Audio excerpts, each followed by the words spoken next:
Martin, I'm going to get into this with you right now, and I know Simon's ready for it. Ray Parlour, your former colleague at Arsenal, on Breakfast this morning, he was talking about this.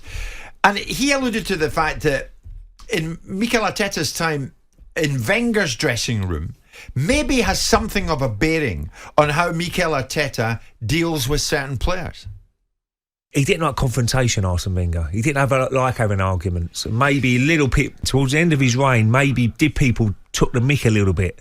Mikel Arteta might have been part of that, and he's probably learned off that. You can't do that because suddenly you lose the dressing room, and we see what happened to Arsene Wenger. It was a little bit different in my era, Al, because you had a lot more characters in the dressing room, and if people stepped out of line in the squad itself, you get told by the players. The manager didn't really have to do a lot. He made sure the training methods were right, that everybody knew their jobs as a player, and sometimes if people did step out of line in the dressing room, they get told by the players. The manager wouldn't even be involved in. Is it the same now? I don't think it is, Al. You see, Parlour's basically saying, Martin, in Wenger's time, sometimes he would indulge in individuals, maybe like Ozil, maybe like Aubameyang, whereas Arteta draws a line. Aubameyang, somewhat coy when he was presented at Barcelona.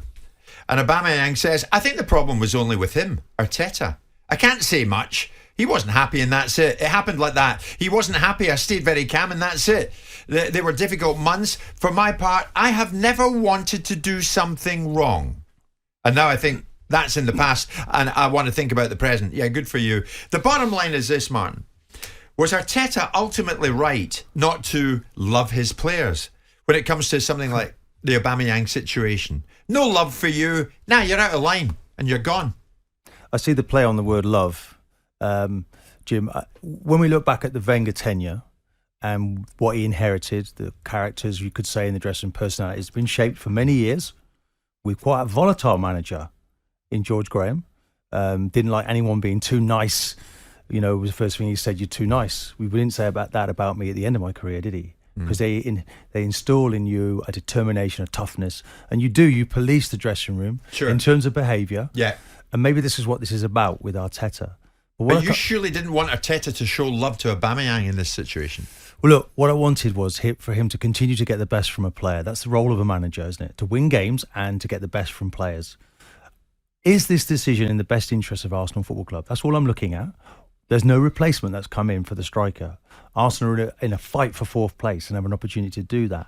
This player, slightly different to the Ozil situation, the current manager gave him the contract. He assessed the player, felt he was good enough to go. Sure. So no problems. Tuchel has come out and said, well, yes, Aubameyang was always late for training. We handled him differently, okay? So the manager knew what the situation was.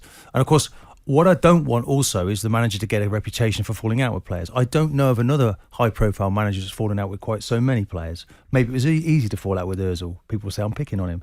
Guendouzi has since gone on and done quite well, hasn't he? He got into the national team.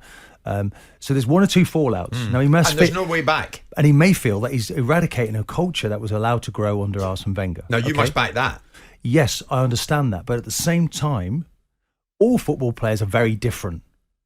Different nuances, the way they are. So what you need to do is to find a way to get the best from everybody. You can't keep falling out with people. Now, it seems that you could argue, I've heard Arsenal fans say, if you step out of line, you're out. Well, maybe not if you're Xhaka. Xhaka stepped out of line quite a few times and come straight back into the team. So this sort of policy of management, is it about building a culture, or is there certain things he's seeing in certain players he's saying, well, look, I don't want it, you're out the building. I thought Aubameyang was a part of his greatest success to win the FA Cup. And it was a shame that he was allowed to leave. I didn't want the captain to be stripped because I was fearful that the player was going to leave. That's what's happened. It's a shame that the welcoming hand wasn't shown to him after he took the captaincy away. It's a massive honour to manage to captain that football club, as he himself knows. Yeah. And the player's been cut loose. He's now at Barcelona. That's the quality of the player. I don't think, though, Jim, any of this would have happened. So you think after he gets stripped to the captaincy, he should have been welcomed back? Yes, but his form dipping is the reason for this. He's always had the same character traits as he's always had, but he stopped producing on the football pitch. Through COVID, it's like he's fallen off a cliff in terms of performance, and he's had to go. Simon, is it surprising to you there's no sense of ownership in Aubameyang's comments? No, not really, because I think there's a lack of awareness there and a sense of entitlement that pervades a lot of players' mentality. If he's fallen off the cliff in COVID, he didn't fall off the cliff as a result of COVID financially, because he was rewarded at the end of the COVID season. So you're turning this back to money? With a huge... You're turning it back to I'm money. talking about the reality of... Take the money out of it. Okay. And let's look at performances.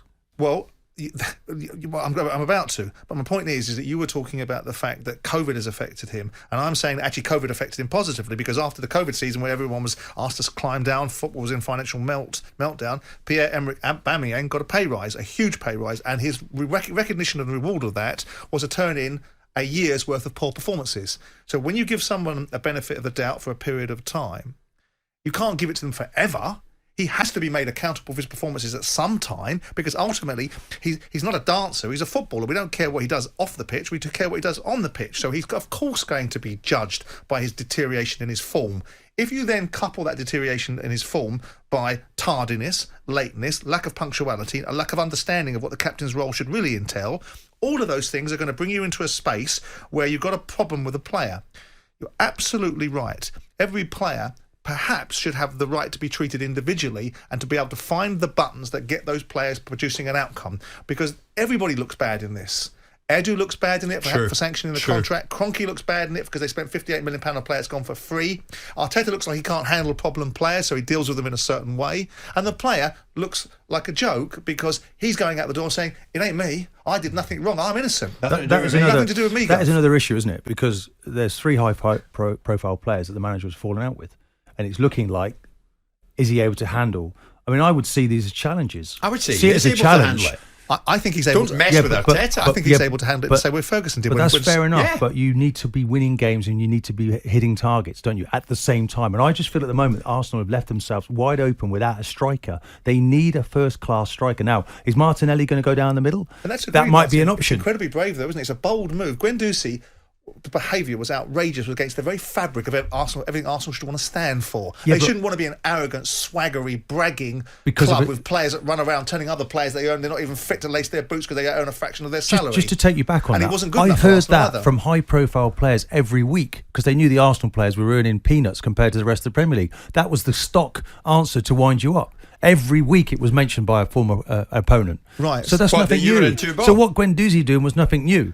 He might have been showing some character. He might have been showing some character that Arsenal fans actually want in the team. But did Arsenal, running around telling other players how much better they are because of their finances, whilst actually... But he's a 20-year-old kid, and now he's suddenly been outed. If you're 20 years of age and you've got that instilled into you at I 20 don't years know of age, you'll the get player. worse as you get older, I suspect. I've not met the player. I've not been in his company. So we trust the manager to make that decision.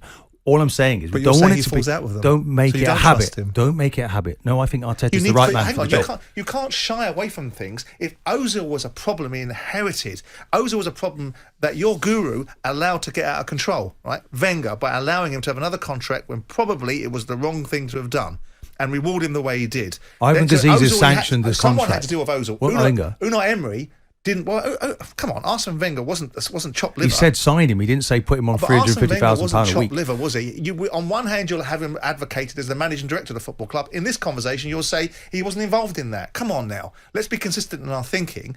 You look at Ozil and say that's a problem he had to deal with. Guendouzi was a bloody pest and a nuisance, and I've spoken to other people, Arsenal players alongside your calibre, that think he wasn't good enough for the team. Right? So then you deal with that, and then you've got Aubameyang. So you've got three guys, all individuals, all isolated circumstances, all different, and all had to be dealt with by a manager that either prostitutes himself and compromises himself and allows things to go on that aren't right, or someone that goes, like Alex Ferguson did with Jaap Stam, like he did with Roy Keane, like he did with David Beckham, enough now, you're out. He's done the same thing. Yeah, but are Arsenal in a position to still profit from that? And is this in their best interests? Might be in long term, but in short term, could it not have found a way to actually patch this up? How's their form been? Why have Barcelona profiting so much from this situation? The bottom line is this: do you not accept that Aubameyang took liberties I'm debating the fact about what's happening overall with the manager.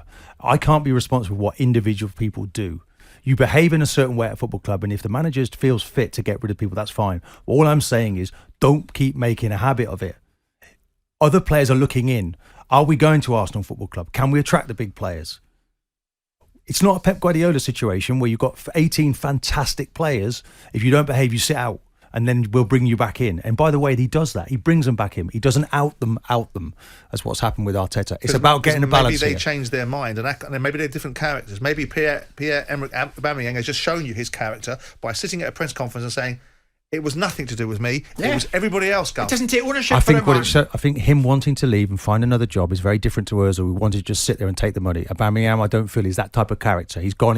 And I know he's got 7 million to go. And you start looking at the purse strings. And a 3.5-year contract. So he's got an extra 2 years on his contract. But we don't have a replacement at Arsenal. Do you think he'll pull up trees at Barcelona? Short term, he will. I expect him to still do well, without doubt. That's why they've taken him. Okay. They've got no money, by the way, and they're taking all these players there. Nonetheless, Arteta showed pretty strong arm tactics, but it leaves you uncomfortable, Martin, to say the least of it. It's coming up to 11. Jim White and Simon Jordan. Monday to Friday mornings from 10 on AM, on DAB, via the talkSPORT app and on your smart speaker. talkSPORT.